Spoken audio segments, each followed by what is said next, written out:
All right. So this is lecture 15. Oh, yeah. Okay. So we'll talk about that later. All right. So this is lecture 15 of Math 313. This is actually 313 as well, so it's a nice alignment. So tomorrow is Pi Day. I believe the festivities for Pi Day will happen even in the snow. But just to be safe, we will celebrate Pi Day a little bit early right now. So we will talk a little bit about some interesting connections with pi and number theory, and then we'll move back to average orders of functions.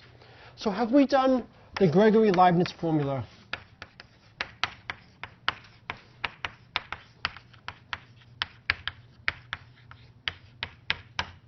For pi over 4. Have we done this formula in this class? We mentioned it on day 1. We mentioned it on day 1, but we never proved this? Okay, this is a good thing to do just because it's going to review a lot of techniques and it will show some surprising connections to advanced number theory so that you can see mathematics really is unified. Also, whenever you have a name like Leibniz in it, this is something that deserves respect. Okay, so we're going to start with the geometric series. 1 plus u, well, I'll do r. 1 plus r squared plus r cubed plus dot dot dot equals 1 over 1 minus r if the absolute value of r is strictly less than 1.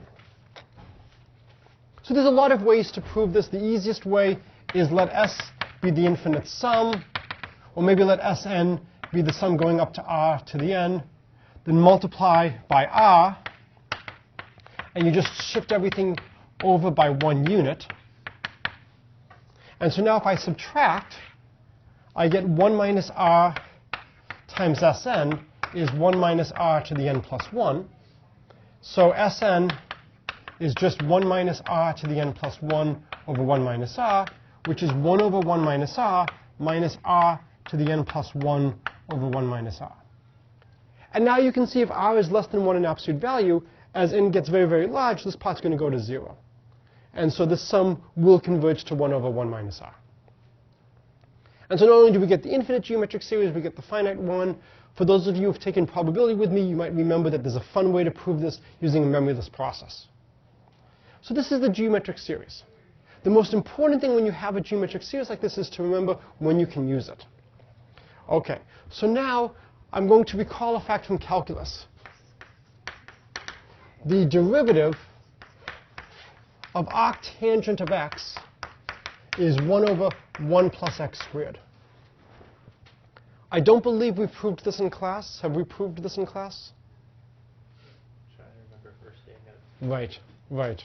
You know, right, because you've seen this in probability, so. We might have actually. I think we proved this with inverse functions. So you prove this with inverse functions, you draw the triangles. I'll assume that we know this. All right, so now if I integrate from 0 to 1 of dx over 1 plus x squared, this is arctangent of 1 minus arctangent of 0. What angle has a tangent of 0? 0. What angle has a tangent of 1? That's when the sine equals the cosine. That's 45 degrees. But we always measure these in radians. So this is just pi over 4. Now we want to integrate this. Well, what we can do is this is the integral from 0 to 1 minus epsilon. And I'll take the limit as epsilon goes to 1. I'm sorry, to 0. Of 1 over 1 plus x squared dx. Everybody happy with this? I feel like being rigorous today, not putting on my engineering hat. Why do I want to do this? Because I want to use the geometric series to expand this. I can look at this as 1 over 1 minus r. So r would be negative x squared. So this would be the limit as epsilon goes to 0 of the integral from 0 to 1 minus epsilon. And now we would have the sum, n goes from 0 to infinity, of negative r squared, negative x squared to the n dx. And I'm just using the geometric series. And now you can see why I only want to go up to 1 minus epsilon. Because if I went all the way up to 1, I'd be using the geometric series at a place where my ratio is negative 1. And I don't want to use the ratio where negative 1, because the geometric series formula does not hold there. So I've got to stop just a little bit before 1. But that's fine, because in the limit as I go to 1, the amount that I'm missing is negligible, and it will converge. OK? What do you want to do to this expression? How do you want to evaluate this?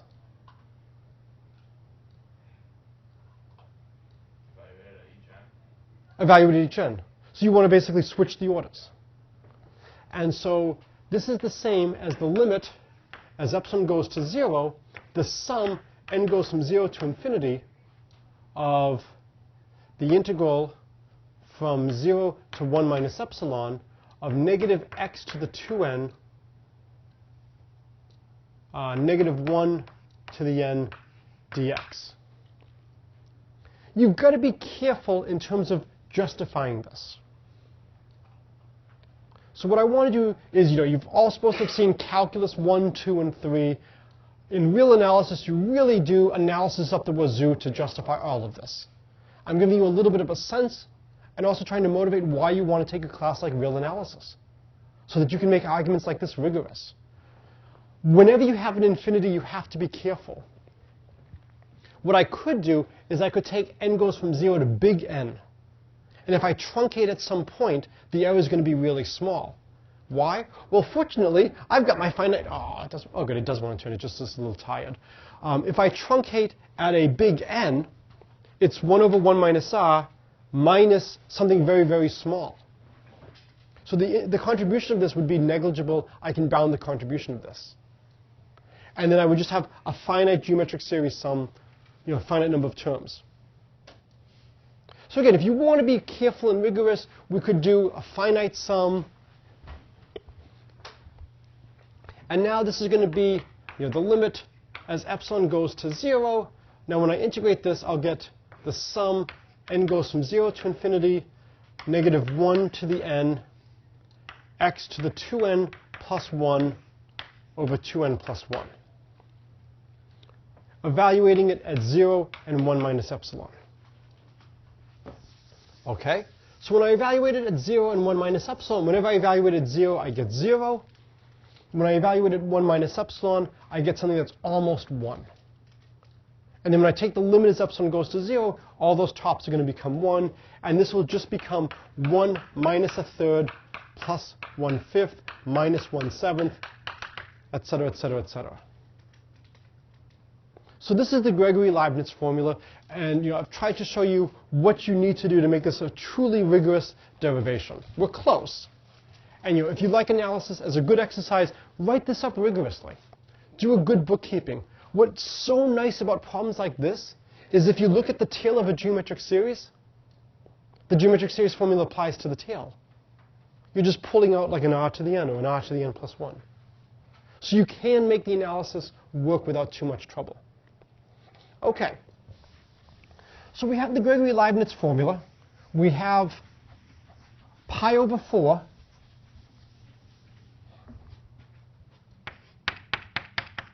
is 1 minus a third plus a fifth minus a seventh plus a ninth minus an 11th. It's good to know formulas for pi, especially with pi day fast approaching. Is this a good formula? What do you think? Yes? Not amazing because it takes you a long time to get each next digit. All right, so it's slow convergence. And so if you want to calculate how far you need to go to get pi to 1, 2, 3, 4 decimals, it's bad. Now, if you look at this, this is an alternating series. If you truncate here, this overestimates pi over 4. If you truncate here, it underestimates, overestimates, underestimates. Well, that's not so bad. So at least you know a good range for pi. And just multiply by 4. So if I were to stop over here, I know pi is at most 4 times this sum. And it's at least 4 times this sum up to there. And then you could ask, well, what can you say about the sum of all these terms over here? It's going to be roughly like the sum of 1 over n squared. It's going to be roughly 1 over n. So if you stop over here, your error is about of size 1/7, or 1/9, or 1/11, order of magnitude. So if you want to get 100 digits, if you take 100 terms, you're only getting around 2 digits. So it's very slow convergence. So this is bad, but you have upper and lower bounds.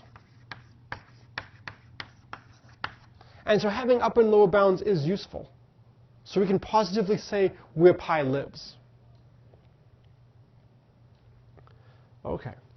So any questions on the Gregory-Leibniz formula?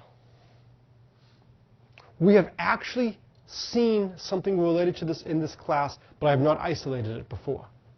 And this allows me to go back and talk about some of the things we've seen before. What's the most important function for an analytic number theorist? What function do we love to study? Riemann zeta function. When in doubt, study the Riemann zeta function.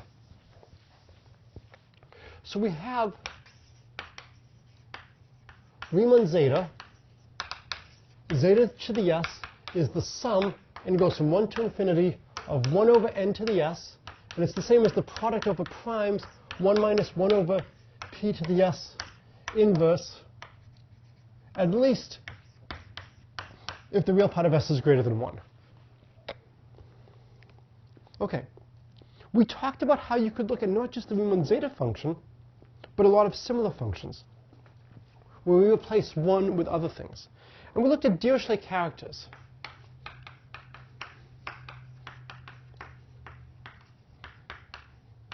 And I'm going to look at a very special Dirichlet character. I'm going to define chi4 of n to be 1 if n is congruent to 1 mod 4, minus 1 if n is congruent to 3 mod 4, and 0 otherwise.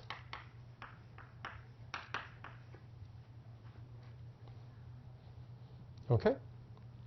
So on numbers 1 mod 4, it's 1. On numbers 3 mod 4, it's minus 1. And on even numbers, it's 0. Is this function multiplicative? Does chi4 of nm equal chi4 of n, chi4 of m?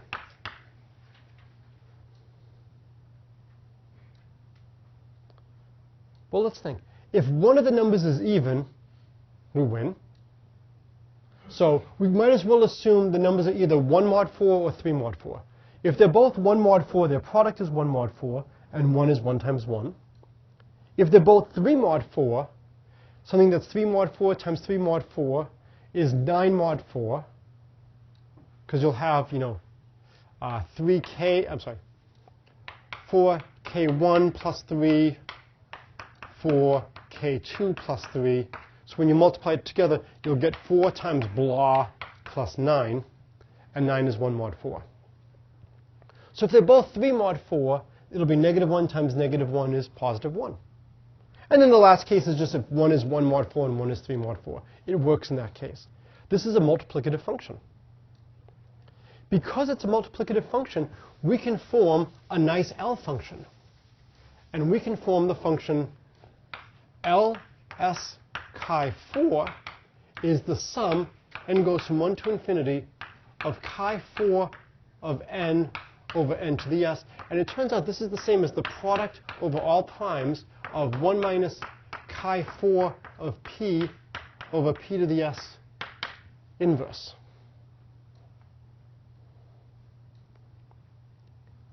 Any thoughts on a good value of s to choose? Yes. 1. So if we look at L1 chi4, we get the sum, n goes from 1 to infinity, of chi4 of n over n to the s. So if the odd number is 1 mod 4, it has a plus sign. If the odd number is 3 mod 4, it has a minus sign. 1 minus a third, plus a fifth, minus a seventh, plus a ninth.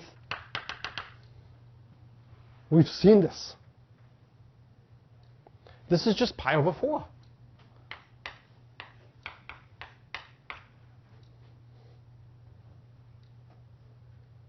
And so this is another example of how all these things tie together.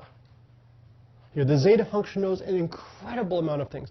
Generalizations of the zeta function know an incredible number of things.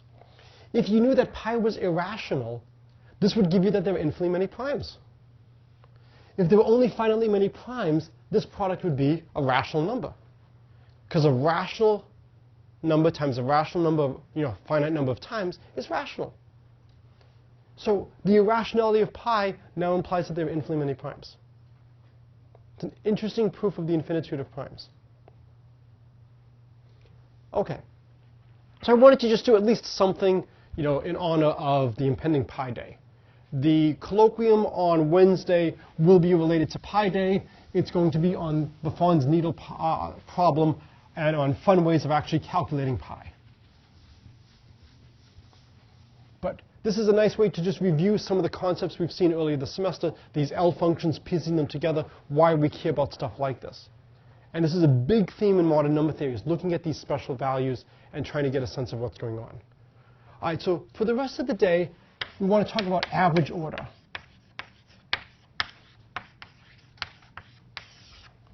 And so your homework problem is, or one of your homework problems, I think I might have only given you one problem, but it counts 4 times. I think that's what I did, but I'm not positive. Is I want you to look at the average order of the totient function. So I want you to compute,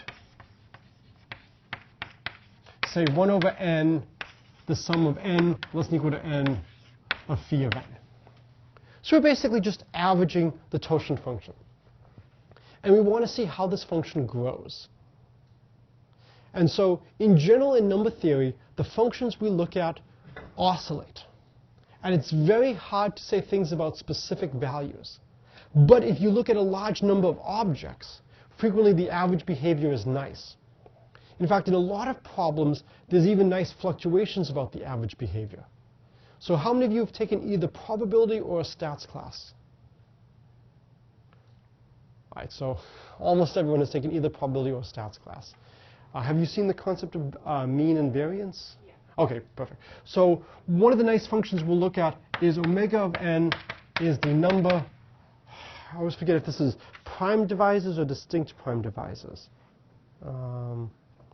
OK, it's the number of distinct prime factors.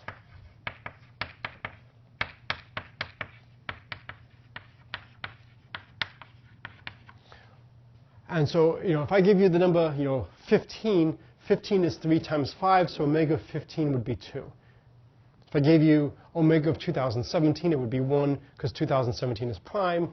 Omega of 12 would be 2, because the distinct prime factors of 12 are 2 and 3. And so it turns out that for most n, omega n is roughly of size log n. And this is called the normal order. And we even have results about how it fluctuates about log n. What the scale of the fluctuations is, what the shape looks like. Is every number going to have roughly log of itself divisors, distinct prime divisors? No. So give me an example where this is a terrible estimate. Big primes. Big primes will have just one distinct prime divisor. So this tells us this function omega n can be really bad. So if n is prime, omega of n equals 1. All right, for given n, what's the largest we could have this? So this is the smallest, as if we put in a prime. What would be the largest it could be? And we've seen this concept on one of the homework problems.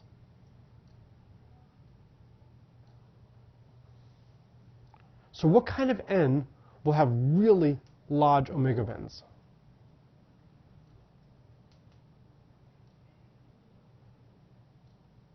I mean, the product of as many primes as possible. Yeah, so how would you do that? What would you take for n? Try n to be? The product of the first n primes. Yeah, the first n primes. So we actually write this as like p double sharp, or p sharp. And we call this a primorial. So, 11 primorial is 11 times 7 times 5 times 3 times 2. Mathematica crashed on me. Oh well. It seems like these would be really good candidates to investigate bad behavior, right? So what I want to do today is I want to talk a little bit about how you would get an idea of what's going on. Whenever you're looking at something, great advice is to look at extreme cases. What do you think the best case is? What do you think the worst case is? And then using that information, then maybe you can say something about what's going on average. If the best and the worst case aren't that far apart, then you have a really good idea of what's going on. If the best and the worst case are extremely far apart, then you need to be more clever. How many of you have done analysis of algorithms in computer science? All right, so you often, when you're doing these sorting algorithms, you want to try to figure out what is the average sort time, and then what are the fluctuations about this. You can have different constants, and you can see which ones do really well, which ones do not so well, when do I want to change which sorting algorithm I'm using. So here, we want to try to figure out primorials. Now, we've seen primorials on a homework problem. Does anybody remember which homework problem had primorials?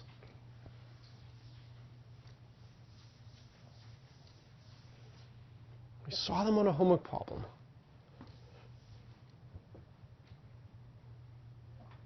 Yes? Like Tn, where we like 2 to the n minus 1. No, that wasn't. No, you had a product like that with distinct primes, but they weren't necessarily.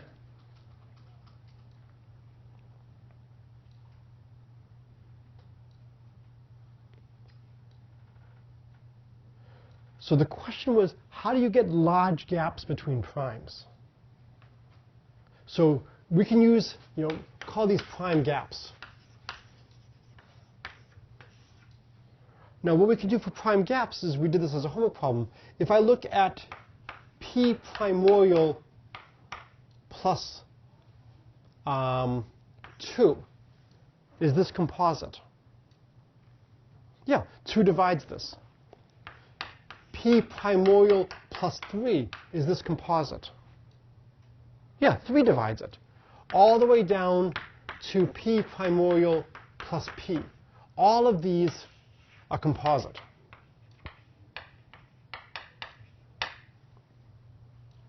Right? So in terms of a prime gap, it's got to be a gap between primes that'll be greater than or equal to, I could have a number. The best case would be is my next prime is here, and my highest prime less than that is here. So it'd be like p primorial plus 1 to p primorial plus p plus 1. I think it's a gap of length p. Forget, how do we know that there's not some prime larger than p which divides some number in that series? Well, no, I'm saying every number here is composite. Never mind, I was thinking about the homework problem. Right. So it's a slightly different one. So these numbers are all composite. Now the question is, what other numbers divide them? So it's quite possible that you have a larger prime than 1 through p dividing one of these numbers. Absolutely. But these numbers must be composite. So this gives you a gap between primes that's greater than or equal to p. So since there are infinitely many primes, I can get arbitrarily large gaps. In some sense, this is extremely bad, because how quickly the primes grow is such that the average gap between primes of size x is about log x. And this gap is much, much smaller than the average gap. But it's explicit. It's telling me, if I look here, I will find a gap at least this large. And so what I really want to do today is I really want to talk about how we try to get a sense of these average sizes of functions, how we get a sense of where to look at. And so one of the big inputs we're going to need is the prime number theorem. And so it's too much to prove the prime number theorem in a first class. It is possible to do it elementarily. You would not be happy. It's not fun to read the elementary proof, but it could be done if you really care. The better proofs use complex analysis. And if you take complex analysis next year, that's definitely a topic that could be looked at. But the prime number theorem, so if pi of x is the number of primes p less than or equal to x, we have pi of x is approximately x over log x. If you want a little bit better, it's approximately the integral from 2 to x of dt over log of t. That's a little bit better estimate. I don't really want to go into the error terms or anything like that. But this is the prime number theorem. And we'll, for some of our casual arguments, we'll just use something like this. So what this means is the average gap between primes at most x. Well, I cover an interval of size x. The number of primes I have is x over log x. So the number of gaps would be x over log x minus 1. Right? Because that's how many gaps I'll have between primes. So if I take the sum of the gaps and divide by the number of gaps, this will give me the average gap. And so I get an average gap of size log x. Whenever you study a problem, you want to know what is the scale. And this is telling us that the scale to look at between primes is about log x. So if you're size x, the next prime is about log x away.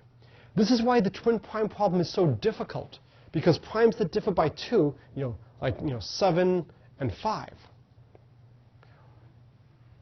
the average spacing is about log x. Well, for 7 and 5, they're small numbers. It's not really that meaningful. When you get to primes of size 10 to the 2,000, then the average gap between primes of size 10 to the 2,000 is log of 10 to the 2,000. That's 2,000 log 10.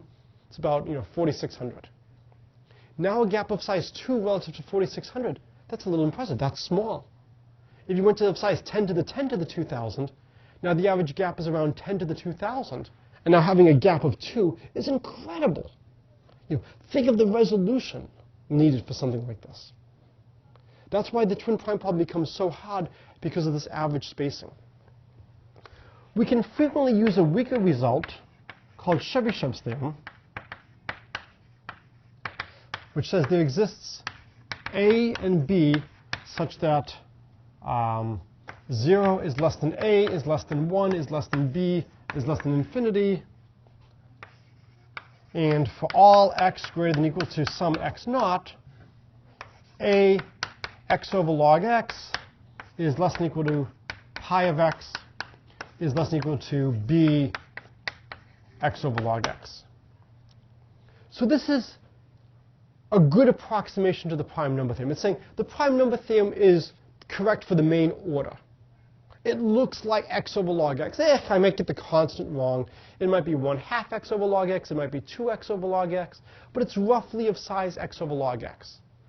And if you do a little bit of work, it's not too hard to get about 0.9 over here and about 1.1 over here. And in fact, Chebyshev was able to come up with ways to get sequences of A and B getting very, very close to 1. And he was able to show that if the limit exists, the limit has to be 1, which is the prime number theorem. But he couldn't show the limit existed. So this was around the 1850s. He was the first person to have a good, non-trivial result towards the prime number theorem. But it gives us a good sense of the size. So my first question to you is, how big do you think the nth prime is? So what's nice is the book is very well written. There's a lot of calculations there. So there's a lot of calculations I'm not going to do in class, and I want to do things to balance. If there are things that are in the book that I haven't done in class that you really want to see, let me know, and I'm happy to put them in. But I want to try to emphasize some other aspects. So estimate Pn. How big do you think the nth prime is? How would you find this? Any thoughts? The average gap. Okay. So, And you can do that in terms. okay. So the average gap n times should be the nth prime. Okay. I think very similar to that is what should pi of Pn be? How many primes are less than or equal to the nth prime?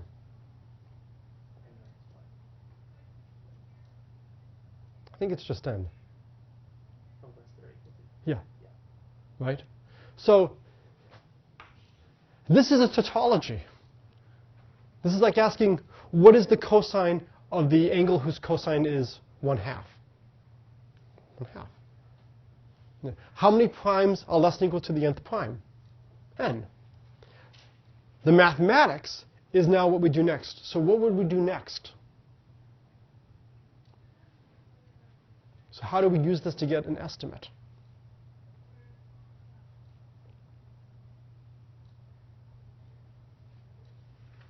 Yep. Well, if p sub n is equal to x, then you could say that n is equal to x over log x. Yeah, so this is about Pn over log Pn.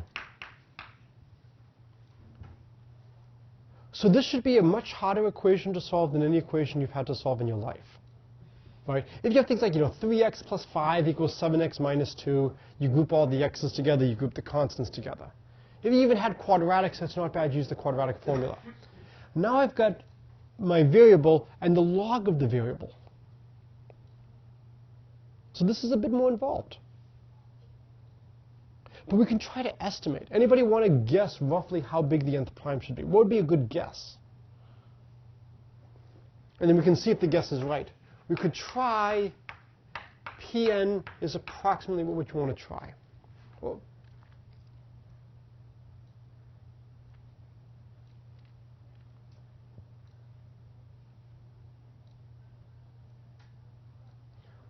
give me a lower bound. What's a lower bound for the nth prime?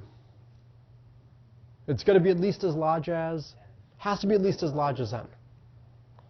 If I tried n squared, I would have n squared over the log of n squared, which is going to be much, much larger than n. So if we guessed n squared, that would give us n is about n squared over log of n squared, which is equal to n squared over 2 log n. Is n about size n squared over 2 log n? No. We could use L'Hopital if we wanted. Right? If I wanted to compare the two sides, I could divide both sides by n and take the limit, and I would see that that goes to infinity. This is growing much, much faster. So if I try p of n as n squared, it's too large. If I try n, it's too small. So I need something larger than n, but less than n squared. Yes? Yeah, let's try n log n, because if I just tried an n, I would have a log n down below. Let's try n log n. And then that would give us n is about n log n. Now I have to take the log of n log n, which would be log of n minus log of n. Well, when n is really, really large, which is larger, log n or log n?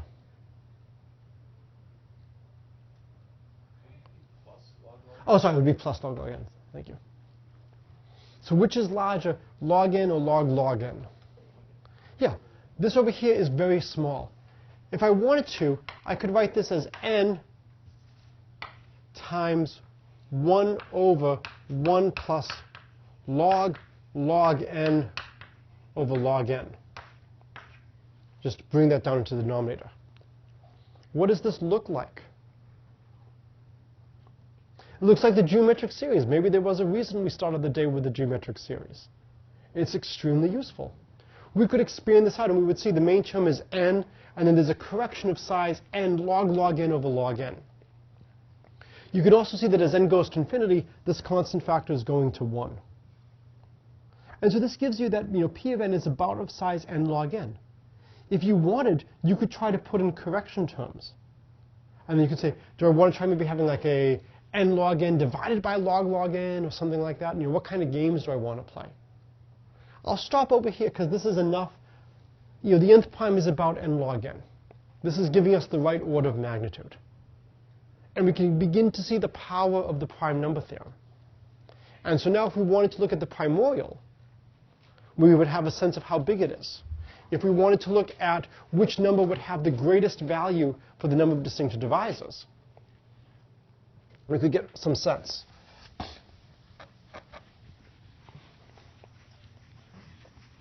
So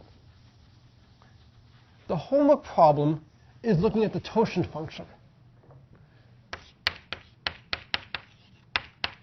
So if n is p1 to the r1, pk to the rk, then we had phi of n is n 1 minus 1 over p1 dot dot dot 1 minus 1 over pk. This was a really nice way of writing the totient function, because we now write it as, here's the input n, and now we have a product.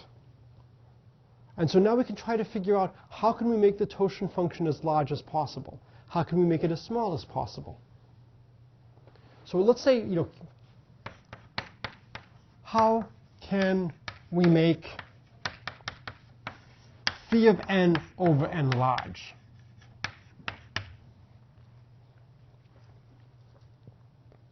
So how would you make phi of n over n as large as possible? What kind of n would you take? Yeah, take primes. If n is a prime, then phi of n over n is just 1 minus 1 over n. And as n goes to infinity, this ratio is going to go to 1. So it tells us that phi of n over n is going to be roughly of size 1, or equivalently, phi of n is going to be basically n minus 1. It's going to be roughly of size n. So I could even write it as phi of n is roughly n if n is prime. Can somebody give me a trivial upper bound for phi of n? The number of numbers at most n relatively prime to n. N. So what this is saying is that trivial bound is pretty close to the best you can do. It's really not missing by much. The harder question is, how small can phi of n be? Where do you think phi of n is the smallest possible? Yes? Product of a bunch of unique. So one case is the product of a bunch of unique primes. You could also take maybe 2 to a high power. If you take 2 to a high power, you just get a factor of 1/2. If you take 2, 3, 5, you'll get 1/2 times 1/3 times 1/5. It seems pretty clear that the smallest it's going to be is keep taking as many prime factors as I can. If I take a prime factor to a higher power, it's not going to make it smaller. Each prime factor should only occur to the first power, because any higher power is just wasteful in terms of trying to make it small. We all happy with this? Are you happy or just mostly happy?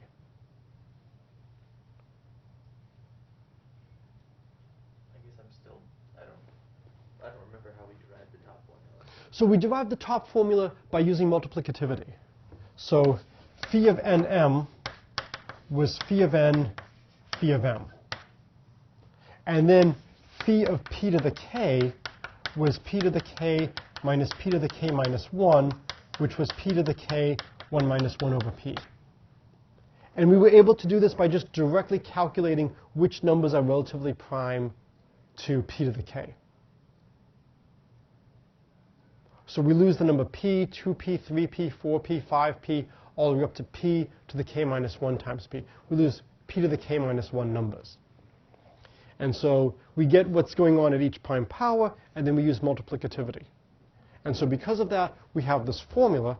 And now if we're trying to make this as small as possible, we see we want to have as many distinct primes as possible. And so the primorial is going to be a really good number to look at. Okay. Any other questions? All right, so now we're going to have to figure out how small do we think things are at the primorials. It would be wonderful if it was still roughly of size n. Because then we would have that they're all roughly the same order of magnitude. Now, we have to be careful, of course, because we know it's got to get smaller. If we took 2 to a high power, we would get 1/2. We'd get n over 2. If we took 2 to a high power, 3 to a high power, we'd get 1/2 times 2/3, which is 1/3. And it doesn't become nice. If you take 1/5, you would then have 1/3 times 1/5. 1/3 times 4/5 is, I think, 4/15. So the question is the size of 1 minus 1/2, 1 minus 1/3, 1 minus 1/5, 1 minus 1 over p sub m. Let's take the first m primes.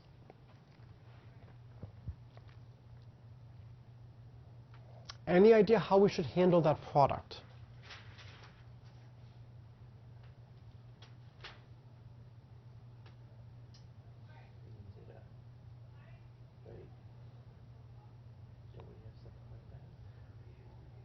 So this is looking a lot like the Riemann zeta function at 1, which blows up.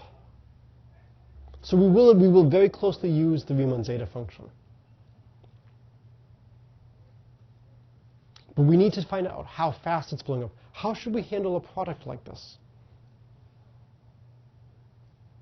Yes. Take a log, right? When in doubt, if Professor Miller is saying the word product, think logarithm. It should be Pavlovian by now. The exception is, if you're teaching multiplication to elementary school kids, probably don't want to say, okay, you want to multiply 2 times 3. Well, the log of 2 is this, and the log of 3 is this, so we then sum them using a log table, and then we exponential. Okay, that's probably the one time not to take a logarithm. Other than that, take logs. We know how to deal with sums. We don't like products. So we take logs.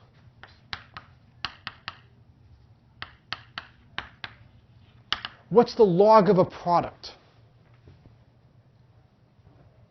Log of a product is the sum of the logs. So this is going to be the sum, p less than or equal to the mth prime, of the log of 1 minus 1 over p. And now what I'm going to do is I'm going to use some calculus. The log of 1 minus u is u minus u squared over 2 plus u cubed over 3 minus dot dot dot. I'm going to use a Taylor series. And so if u is very small, it's approximately u. For the first few primes, it's not going to be a good approximation, but I'm looking at something that has a huge number of distinct prime factors. And those few factors in the beginning aren't going to really change the behavior enormously. So this is going to be approximately the sum of p less than or equal to pm of 1 over p. And now we use something we did earlier in the class when we looked at the Riemann zeta function, when we looked at the finite sum and the finite product. This is about log of pm.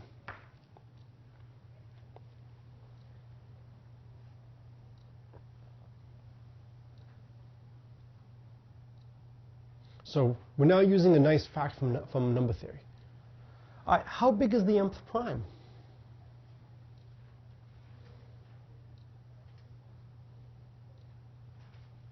So about how big would the mth prime be?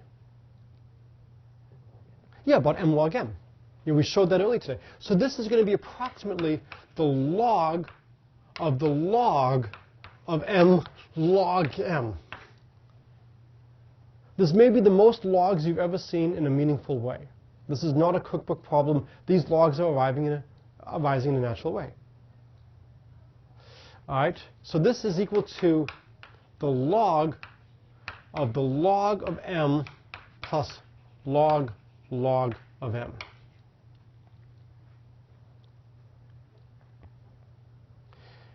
I can now write this as the log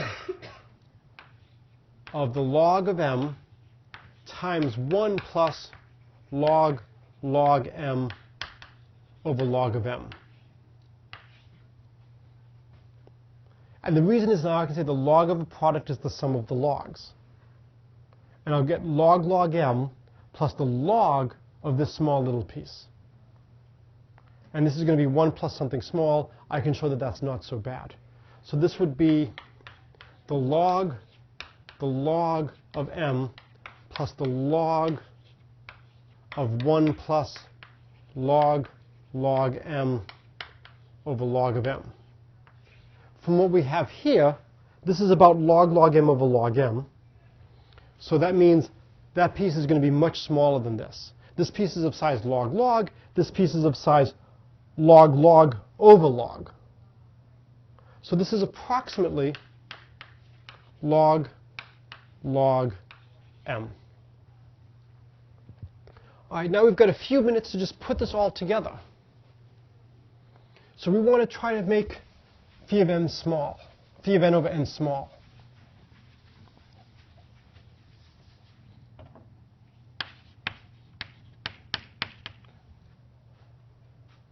So we want basically n to be 2 times 3 times 5 all the way up to the nth prime.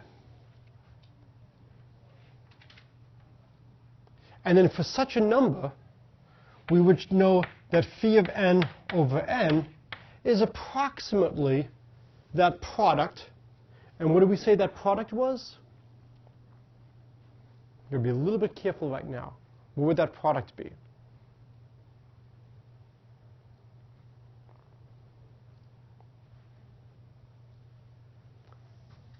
So what is that product if we have a primorial? What did we just show it equals? No. What did we show equals log m? The log of the product. The log of the product is log m, so the product is about log m.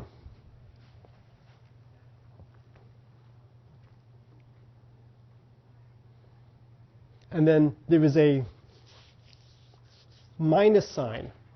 I'm sorry, I dropped the minus sign when we expanded. So the product is going to be about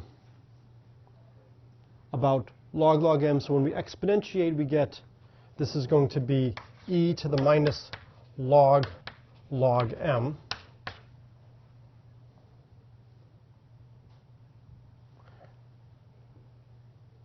And this is, I believe, just 1 over log m.